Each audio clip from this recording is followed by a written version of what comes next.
I was so worried when we started because it seemed like such a great idea, right? Didn't it? Yeah, it really did. And then I like, okay. And as we came closer and closer to that first day, there was I don't think you were as worried as we were, but there was this sort of like, what exactly are we doing? How is this going to actually happen? And then we began.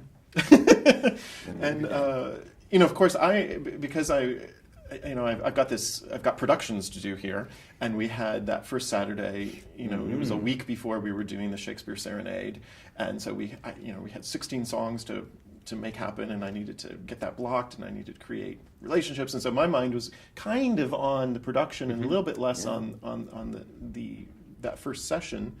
And then you walked in, and it was sort of like the team's here, the coach has arrived, and we have the equipment, and let's play. Once we started to work with the students, everything was just fine, because if I can say this with, not kind of flatter them, they were brilliant, and they were extremely game. Yeah. And willing to try just about anything, and we were trying it.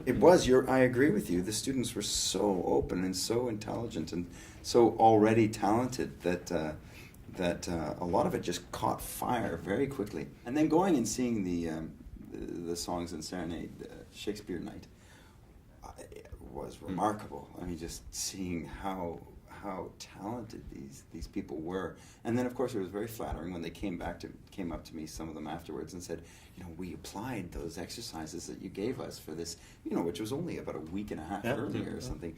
The day that made me most nervous was, again, this idea that we talked about a long time ago about seeing how we could fuse these two crafts and art forms.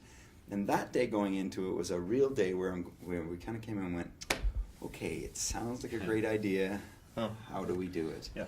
And again, I think that was one of my most thrilling days in the whole experience, when we really could see a dialogue happening and people from both crafts learning from each other and fascinated by what the other does, and seeing the differences and seeing the similarities. So people started talking, and what they were talking about, I thought, this is all wrong.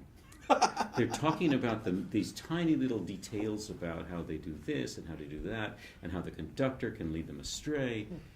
And this went on, and as it went on, I realized that this is in fact what we were supposed to be doing. Yeah. We were actually learning from each other about the details of our practices. Yeah.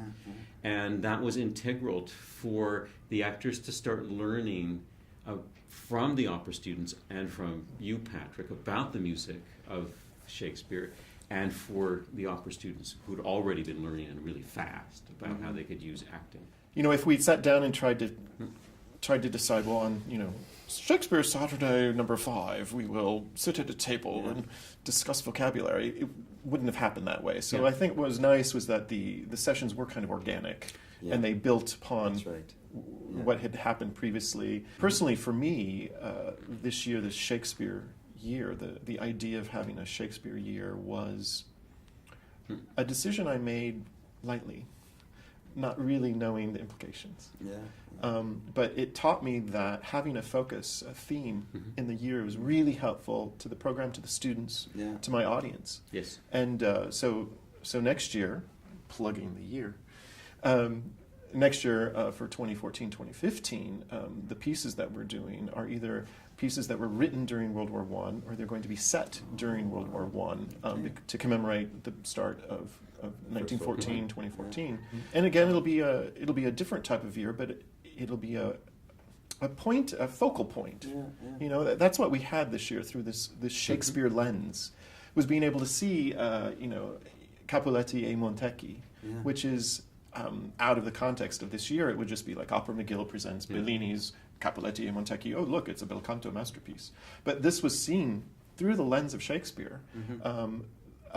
It wasn't Romeo and Juliet. It wasn't Shakespeare's Romeo and Juliet. It was, a much different kind of piece. But we still were able to connect it for the students, and that sort of focal point was great. The thing about the university is it's full of talent.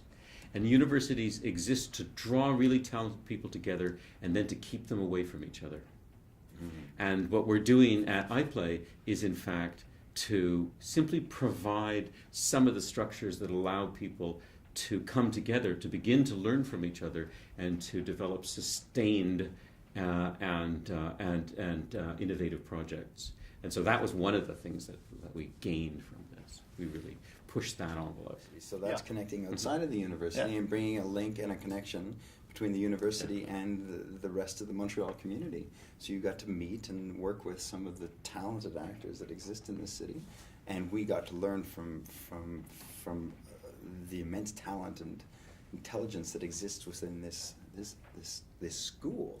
It's the bridges that we can create within the university. They're not that easy to create. It's the bridges that we create between the university and Repercussion and other organizations that allow us to realize our potential and help us to help the students realize their potential.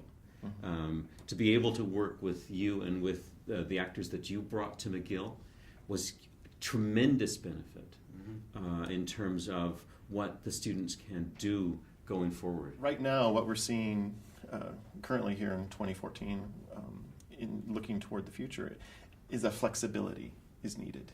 And there are going to be people out there who have a career in doing voiceovers and then singing in an opera, maybe professional chorus somewhere, doing operetta in the summer somewhere. There's a great deal of flexibility, and they can't box themselves in anymore into be I'm an opera singer or I'm a straight theater person. Whatever the box might be. I know there are a lot of people that I've been talking to in Shakespeare studies and in theater who are keenly interested in this experiment. And I think the film treatment that Anne is doing so brilliantly is going to serve that interest, but I think we want to sort of move towards putting together something that will not only illustrate what we have done, which I think is extremely valuable, but will also provide the means for other people to start experimenting with it as well.